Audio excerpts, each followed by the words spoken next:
Auto rickshaw kitchen chicken biryani fast food वाला।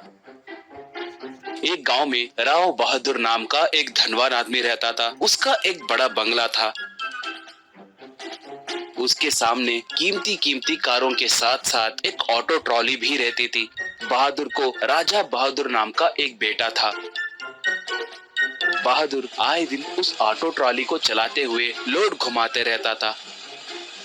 उनके दिए पैसे लेता था।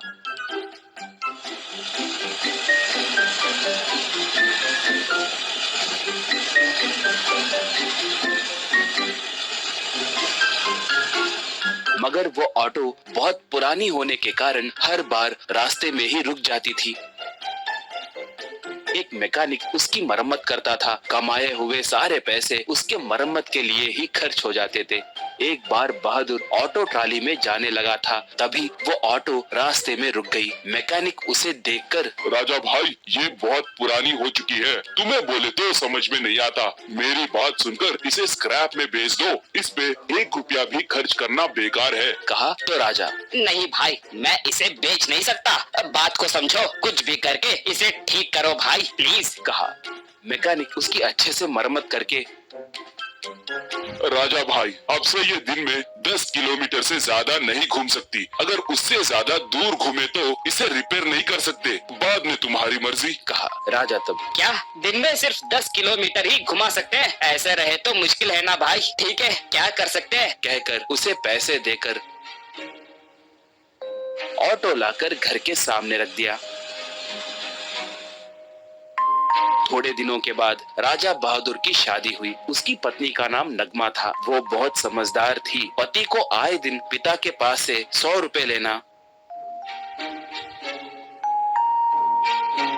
और राजा बिना कोई काम काज किए जब देखो तब घर में बैठकर टीवी देखना, कभी कभार उस पुराने ऑटो में लोड लेकर लौट आना, ये सब गौर करने लगी।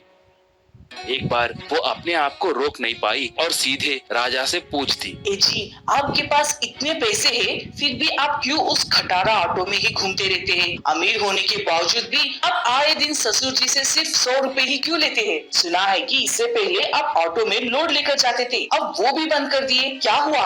एक करोड़पति का बेटा होकर भी ये छोटे मोटे काम क्यों कर रहे हो? कहकर पूछी। राजा तब, नगमा, मैं अपना दुखड़ा तुम्हें कैसे समझाऊं? वो एक बड़ी कहानी है, बताने लगूं तो महीने बीतेंगे। मेरे पिताजी उस ऑटो को चलाकर इतना बड़ा साम्राज्य खड़ा किए हैं। उनके लिए वो ऑटो एक सेंटिमेंट है। मुझे उस ऑटो के ऊपर एक महीने में 1 लाख रुपए कमा कर दिखाए तो पूरी जायदाद मेरे नाम पे कर देंगे कहकर उन्होंने शर्त लगाया। इसलिए मैंने उसके ऊपर लोड घुमाया। एक बार भी उसके ऊपर 1 लाख रुपए नहीं कमा पाया और ऊपर से कमाए सारे पैसे उसके मरम्मत के लिए ही खर्च हो गए। अब वो दिन में 10 किलोमीटर से ज्यादा नहीं जा सकती, इसलिए उसे घर में ही रख दिया और दिन में 100 रुपए पिताजी बहुत दिनों से देते आ रहे हैं। कहा। नगमा, मतलब 1 महीने में उस ऑटो पे 1 लाख रुपए कमा कर दिखाए तो ससुर जी आपको पूरी जायदाद दे देंगे कहकर बोले। बस वही ना, ये बात आप मुझ पर छोड़ दीजिए। बोली। राजा तब, क्या वो एक खटारा ऑटो है और ऊपर से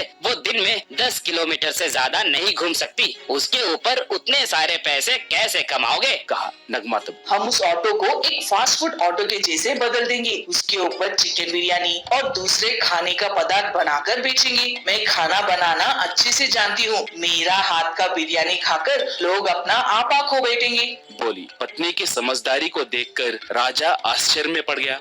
ऐसे वो दोनों मिलकर एक मैकेनिक की मदद से उस ऑटो को एक फास्ट फूड ऑटो के जैसे बदल दिए।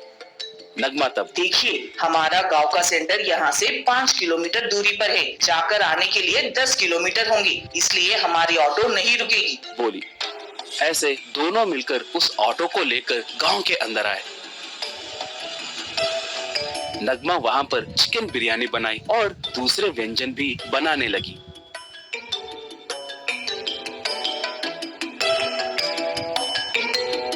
गाइस, हमारे चैनल को सब्सक्राइब करिए, लाइक एंड शेयर करिए।